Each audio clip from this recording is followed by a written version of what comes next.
Welcome to another episode of R35. We are sitting down to talk through a few topics in the next few episodes that we put together. And I really wanted to first give you guys some context to where this conversation started. And so I was given the opportunity, the privilege to speak on this topic at the heart healing class that Dr. James and his wife Tamara host at Awaken Church here in the Treasure Valley. So with that, there was only so much time allotted, and this topic is, you can go so wide with it in so many different trails, and really, in order to wrap and encompass everything, just the time wasn't really built to be able to do that. And you'll see why as we've actually recorded a few episodes from this. And so really, this is an opportunity for me to cover, and Dr. James to help me cover some things that we just couldn't get into for time's sake and for the content and the flow of those classes. So we decided to do it here for the episodes in R35. And what our hope is because we're able to pull back some of these, you're going to see them on the screen behind us when we're sitting down. We're going to point to some things, and you might see them as you go through the episode. And with that, our hope is that this allows you to continue to rewire your brain and restore your identity from the dysfunctions and traumas of your past, so that you can step forward into what Christ really has called you to, built you for, and wired you to carry. So that's what this episode is. We really hope and pray that this is going to resonate with you. Like it, share it, comment on it. And if it resonates with you in a way that you need the help and support, jump into our R35 community. The links are going to be in the bio and all of our episodes around our social media, the Resistance 35 and the RM35 method, which is our 9-month protocol to help you, like I said, restore your identity and rewire your mind, is available as well. So go ahead. We're going to jump into this episode that turned into a few different ones. I just wanted to introduce it so that you guys had some context from where we're starting, and we might even explain it in the episode too. So enjoy, and I hope it brings you freedom and strength. Nice. Okay. All right. Well, welcome to another episode of R35. Mitchell, Dr. James. And yeah, it's going to be a fun one. So basically what we're going to get into is I got to share in a little speaking engagement. What we do is we do this thing called heart healing class. So it's a 4-week, I would call it an intensive, 3 hours in the evening, dedicate your time, turn your phones off. And we're basically running through, if you want to tell just a bit about it, then we can reference why we had this pull up in one of our sessions. And then we're going to go through just a few key parts of this. For sure. Heart healing and freedom class is something we do every Wednesday night for 4 consecutive weeks. And it's basically designed to heal the soul of the person. So a lot of times in church, there's a lot of great emphasis on spiritual matters and connecting with God and then the spirit realm. And then, of course, we have our bodies that we have to deal with. And then there's also the soul of man, which is mind, will, and emotions. And so we like to talk about how people have all kinds of injuries in their soul, their mind, their will, and their emotions. And actually, the Lord said in Luke 4:18 that he came to heal the brokenhearted. And so oftentimes that ministry is missed in most churches. It's not being addressed. So we just have all these walking wounded around us all the time. And then we wonder why our church is filled with dysfunctional people. They're dysfunctional not because they're bad people. It's because basically work through 2 key factors: repentance and forgiveness. What are those 2 things? And then how do we actually apply them to our lives, to those traumatic situations, things that have happened in our lives, in order to get the heart of the person healed. So now they still have the intellectual memory of what happened to them, but they don't have all the emotional trauma associated. Right. So it's really powerful. People cry, bawl, squall, do all the things, right? Because God's doing deep work in them. All of it. Yeah. And I've actually had all of those: ball squalling and crawling, drooling, everything. Not everywhere. Yeah, it's really powerful. And so if you're being introduced to that in some way, shape, or form, this is a snippet of it. Yeah. So in one of the sessions, we specifically talk about the topic of pornography, and then I was able to share. So we decided to just pull it out, peel it back. And so, yeah, do you want to say, I guess when you had me pick these, why were you specifically?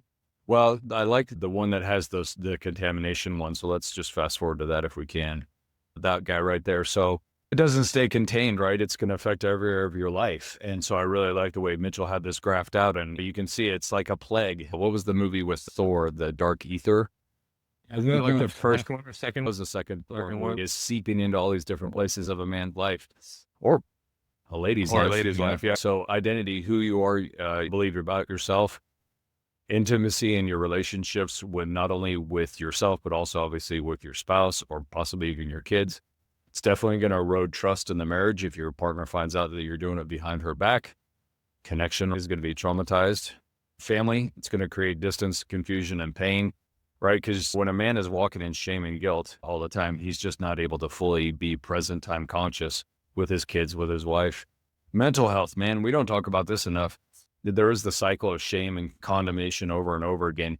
But there's a bunch of neurological studies out there that talk about how porn actually makes you stupider. It makes you a dumber person, and it actually traumatizes and damages your brain. You can't just be releasing that much dopamine all the time and not have it have a negative effect on your brain. So mental health is affected. Like we said, your faith is going to be interfered with. It's really hard to pray in confidence. God, I'm believing you for answers, for contracts, for solutions, to help my kids or whatever, And you're internally all the time knowing that you're walking in this sin because they're just incongruent. You can't really be in willful disobedience and yes, God bless me mentality, faith at the same time. So it just doesn't really work, right? And then your community, right? People are depending on us to live out the things that we're called to do and be engaged and all that kind of stuff. And again, just like with your marriage or with your kids, anything else, if you're not able to handle your own stuff, how do you feel confident to be able to counsel or lead somebody else? And then your future is at stake, right? The things that you're believing God for, the things that you want to do, your wife's success and her happiness is at stake, your kids' success and their futures are at stake, right? So all these things are so interconnected and we really don't think about it in the moment because we're just like, bro, I'm hurting right now and I need a little lift, blah, blah, blah, whatever it is, right? Yeah. Yep. Yeah, it's perfect. So on that, if it doesn't stay contained, I think it's pretty cool. So if some things that stand out for me in doing this was, so the idea is when we talk about this and kind of the ether of it bleeding out, infecting everything out, first we have the understanding that pornography is bad, right? And detrimental in more than just the watching of someone else have sex, right? Everything else comes with it. So we know that precipice. And then two, I think just kind of jumping over even to the marriage side of things, because a lot of times what we don't recognize is the damage that it does, even from maybe a spouse who's, oh, I know he watches porn. Well, is it really a big deal? Or there's a little bit of we know it's a little off, or maybe I don't really like it, but I'm not really going to address it in some way, shape, or form. So with that, it's an erosion when you're talking about infection. So it's more of the eroding of your ability to connect, build that trust and intimacy. As soon as a fight happens, the subconscious thing, most people aren't even actively thinking about this because you talked about self-awareness Wednesday. Most people aren't even thinking about subconsciously that if there's ever a fight, or the reason why I don't confront something is because I don't really want to confront it. But if you do confront it, I'm good. I can go get mine whenever I need to, right? Or I'm not going to go date my wife or pursue her in the same way because I can just go get what I want. And it's typically a conscious thought when it comes to marriage when I'm talking to people.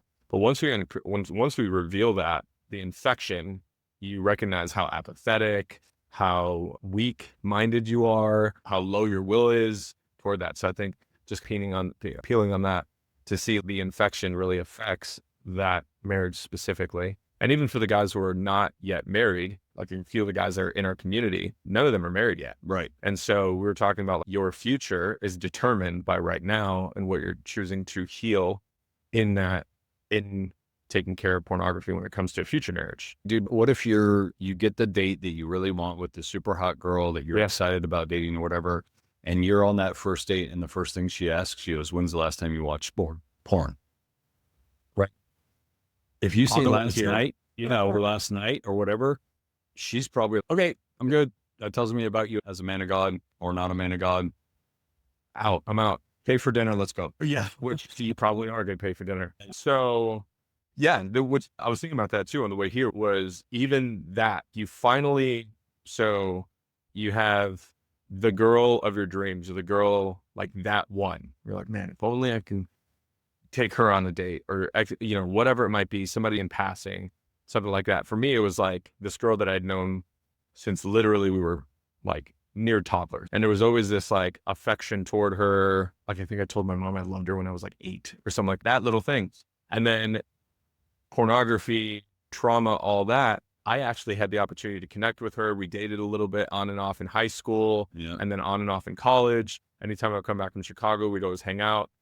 And there was an affection there. We ended up dating. And I didn't even recognize that I had that which I had always been yearning for since I was little, since I first met her as a kid in whatever grade we were. And I didn't even realize I had it because I was so weak-minded or so cyclical to think this completely jacked up my mentality. So then I reflect back and I go, well, I actually got the thing I was looking for. And I was so messed up that I couldn't even realize I had acquired it. And I look back and it's because I was so filled with shame, anxiety. I was constantly getting instant gratification. I was constantly getting those things. And I had so much hidden that I couldn't even step into, that which I already had acquired. Right. It's exactly what happens on a single guy who's pursuing someone. You're constantly trying to perform or constantly trying to think forward. And then once you get it, you don't even realize you have the thing you've been doing because you're so hidden, shameful, and anxious ridden, all that kind of stuff. For sure. Yeah. Every woman should have those kinds of questions that she asks anybody that's pursuing her, right? Like, I don't know if you've ever seen Creflo Dollar's video on Boaz, but basically he's giving women advice to ask men, do you have a job? You can pay your bills. What's your credit score? Yeah. All these kinds of things. Do you like women? Because he's been pastoring for a number of years, and I'm sure he's run into a lot of marriages where the guy has gone gay or whatever. So anyway, think about it too. If you're interviewing for a ministerial position, this should be a question that if you're about to bring somebody on your team or on your staff, when's the last time you watched porn? How's that going? Okay. Yeah. We got an issue here. We're willing to work with you through that because this is a church and we believe in redemption. Right. But these are things that we don't see the unintended consequences, the long-term things that, when we're looking for that immediate gratification, because the saying always goes, sin costs you more than you want to pay, keeps you there longer than you want to stay, and takes you further than you want to go, right? So all these things are not, the devil never comes up and goes, Mitchell, I know you're being tempted right now. Go ahead and get into it. Because don't worry about your future, your wife, that job that you're trying to get promoted. He's never coming. Because if we had that illumination, we'd be like, well, I'm tapping out. I'm good. I'm going to stay holy. Yeah, we wouldn't enter into it. It costs us more than we ever think it does. And I think the biggest part is the shame and the condemnation, the anxiety and all that. Because guys that get addicted to pornography, there is major correlation to clinical depression, chronic stress, all that kind of stuff. So yes, Dude, the causation is there. That can connect it for sure. Do this, then you get this. And so it's very infectious. And I'm glad you brought this one up. Yeah. Okay. So let's scoot forward to 8. Cool. So then what do we have here? This should be 6, 7. Fantastic. Okay. Got a little bit of our screen cut off down there, which is a bummer, but that's okay. So why don't you go into this one? Because I really liked how you broke this down. And it's almost, honestly, when you were preaching this, I was feeling a little bit bad about reward now, pay later. I grew up in the 80s, this entitlement mentality where we just got our stuff and figured out how to pay for it later. Yeah. So it led me and a lot of my friends and stuff into starting in our early lives in our early 20s, maybe even late teens, and going into debt right away because we just wanted the thing that we wanted, whatever it was, to where we got this mentality of that it's okay to get what you want now and figure out how to pay for it later. So will you break that down, and especially as it relates to this? Yeah. Okay. So before I do that, so when we're talking about this, the whole premise behind this part of understanding the consequence of what we're doing, everything has a consequence or a reward. It's just how it's set up. And so when I'm talking about this, it's the reward now, pay later, or pay now and the reward later. Yeah. And ping me or pull me in whatever direction you heard I said something, because obviously they're going to be a little different each time. There's the 2 scenarios. So you're either going to pay later and then you get rewarded, pay now and then get rewarded later, or you're going to get rewarded now and then pay later. Now that latter one is always more consequential and more expensive than the first. Yep. Every time, because time, situations, seasons, ourselves are not the same over the course of time. time is not linear. And so things are typically going to happen. So what you have now may not be what you have later, more or less, right? You can always have more, or you might not have as much. And so when we're going through this, we have to recognize that the way that our bodies are set up neurologically and then hormonally is that we are set up for those two scenarios. So we have the three things that we want to typically recognize is that we're going to have a stimulus, and then the stimulus is going to have a dopamine hit, right? That dopamine hit is going to reinforce that which we just had hit, and then it's going to want to repeat. Yes. So that's the cycle. Now, if you do that on the reward now, pay later scenario, you're going to fry out your system. And that's because dopamine is not meant to be the main driver continually. It's meant to be the fuel injection, right? It's not even the analogy I used before, but you're supposed to fuel inject dopamine and then get going. And then you're supposed to be able to continue. But most people continue to fuel inject and continue to do it. I think dopamine is doing this over and over. You just releasing it over and over, and it's finite. And when that happens and you fry your system, and the only thing that you're reinforcing is that quick hit. So therefore, if you're doing, that means that you're getting the reward now and you're not and then you're paying more expensive later. Yes. Okay. Then the second scenario is oxytocin, which is we can have a dopamine hit, right? But then what we want is the long drive out, the gradual continual processing toward that goal or that result that we're looking for, which is the pay lit now and then the reward later. Right. Which is actually you're paying what you have now. So you don't have to go into debt. Right. You don't have to go into a deficit. Continual dopamine will put you in a deficit. Continual grind and processing toward that reward down the road will keep you out of a deficit and out of debt. Yes. So that way, when you get the reward later, you can actually be fulfilled and be connected to and bonded to that thing. And you don't have to worry left or right about who you owe or what you owe. That was the scenario. So with pornography, with sleeping around, with whatever it looks like, we're typically getting rewarded now. And what's the pay later? Expensive, costly, indebted to you, me, and everyone else.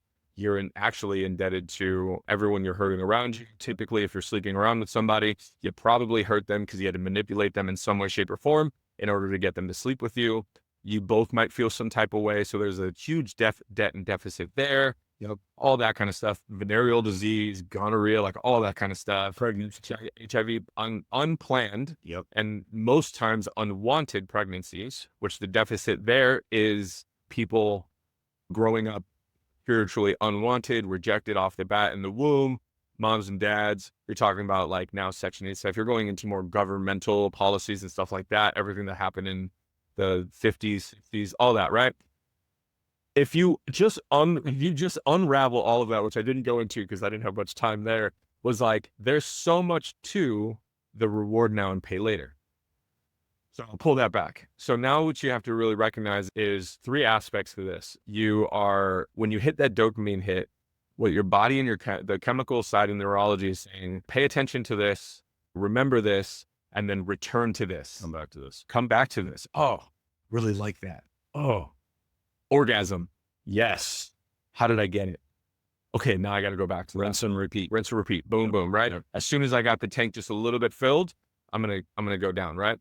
Rather than letting you overflow through the process of dating, pursuing, going after a long-term career, driving toward, and then the reward may not come for months, quarters, years, decades, but you have it pulled out and gotten to a deficit to where that thing won't sustain its own. Over here. 2 fingers. Oh, 2 fingers. Mac, and you've got it all. Other way. Okay. So if you guys can see that, so the immediate reward is, if this resonates with you guys, so the immediate reward is you're going to escape from the pain. You're going to have temporary relief. You're going to have a dopamine-driven motivation. You're going to have reward, protection, and pursuit. And so meaning you're protecting yourself from the pursuit of the reward because you don't have to pursue the reward. Prediction. Oh, prediction. Reward prediction. Yeah. So you're pursuing that which you can get quickly every time. That's what you're wired toward. So you're wired toward what is the quickest way for me to feel that thing again? And how do I get there? says you sound like a drug addict, right? Because your body doesn't know whether it's heroin or if it's pornography. Exactly right. You're exactly right. When you talk about drug addiction and that kind of stuff, escaping the pain of going through withdrawals or whatever, you get the temporary relief. And so let's just pause for just a second, because this all comes back to what you and I like to talk about the most is the identity of a man is under attack during these times, right? So usually when we are tempted to get into this kind of behavior, it's because we've been injured in some way, we're frustrated in some way, we're angry about something is not working like we think it should. And so we want the escape from that pain. And we're like, okay, this will give me that. I'm going to medicate it.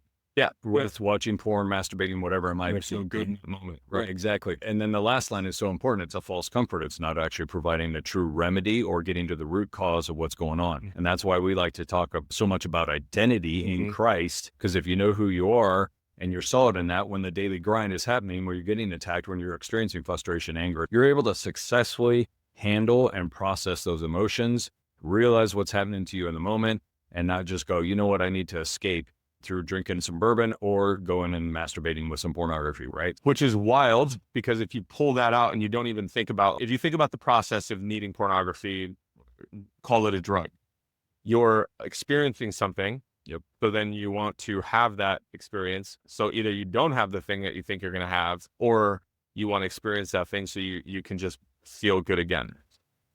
It's totally dysfunctional, because you don't do that when you're planting a tree. You have to shovel out the dirt, add nutrients, whatever you have to do, put it in the right water with the right sun.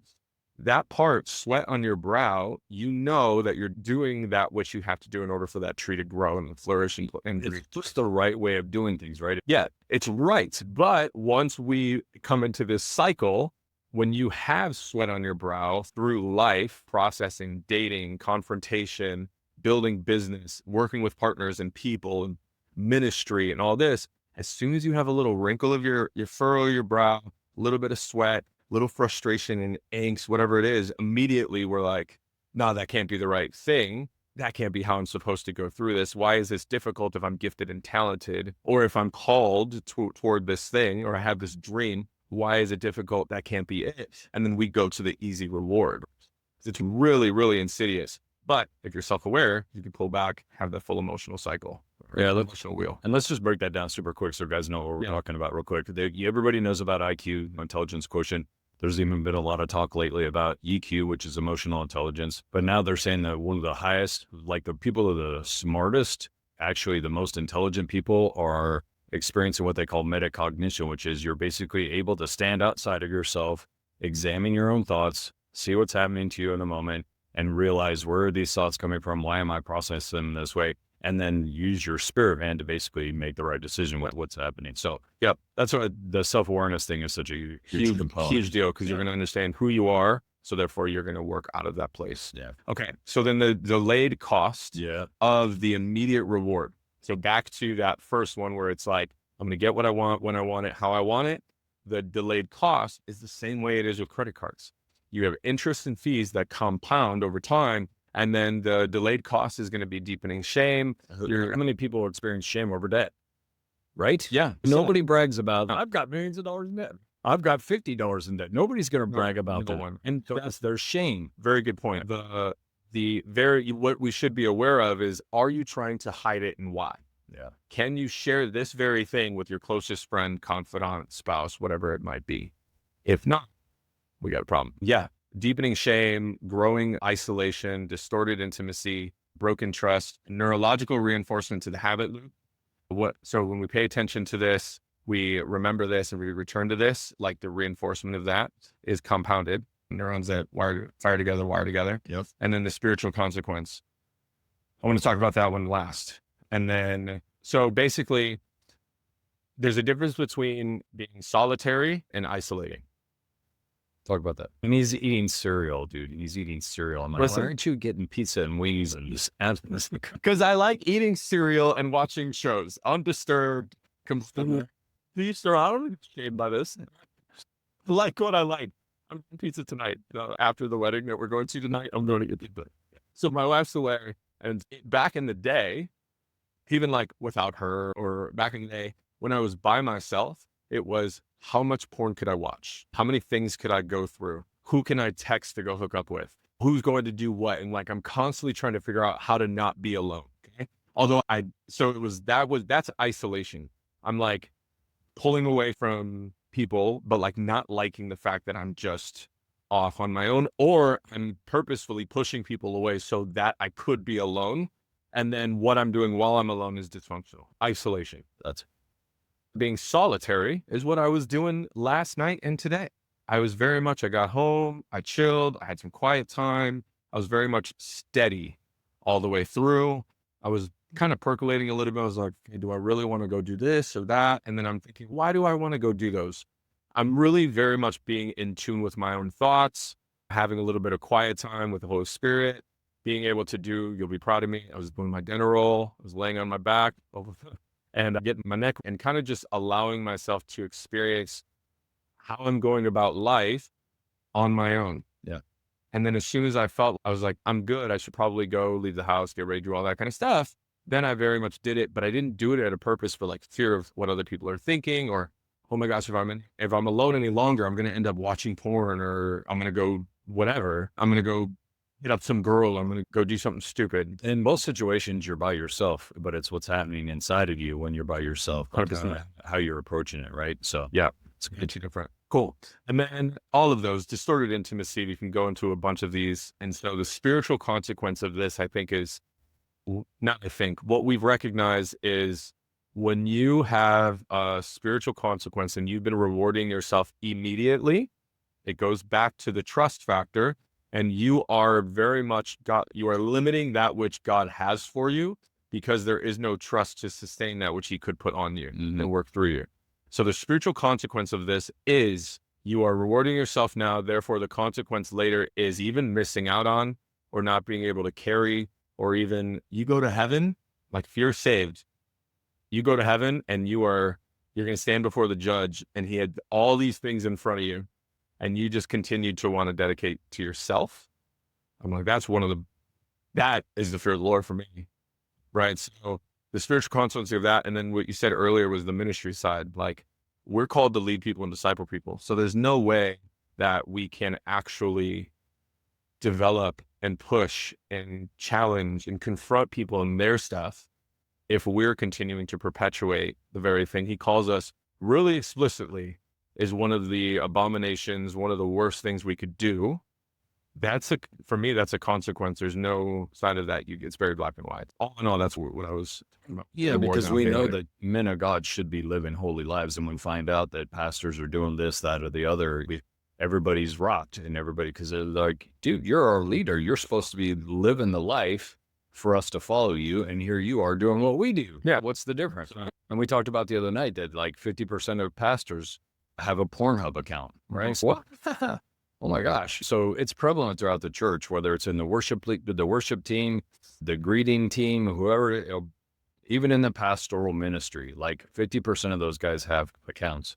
It's really scary. And what's happening if they ever got exposed, if anybody ever found out, if it was ever brought out, the fallout is massive, right? Yeah, people want to do nothing to do with God anymore. Sometimes they certainly want nothing to do with church. They're like, I love Jesus, but church sucks because they're all hypocrites and blah, blah, right? So anyway, yeah, broken trust is more than just your spouse. I'm trying to say to you, and it could be on your job too, your secular job. I don't really like using that word, but on your regular job, it's the same thing, man. The gossip community is alive and well at the watering hole, or what do you call it? The water tower, water cooler. Right. Same thing. People are going to gossip, and they're going to find out it's going to start to spread, and your reputation is going to be tarnished, and people are not going to respect you, and they're not going to honor you. Right. I'll even say this. They might not even know that's what you do, but it shows up by producing. Yeah. You might never know that this dude is so addicted to X, Y, or Z until later on it comes out, because it eventually does. It does. They may not. You may be so insecure, so emotionally volatile, so non-confrontational, so weak-minded. That's what people is unattractive to people. So how are you ever going to lead? That's right. Even if you don't uncover this stuff. So, Yeah. It's good. Yeah. Cool. We'll get to the next one. Next episode, finish this out, and we'll see you guys.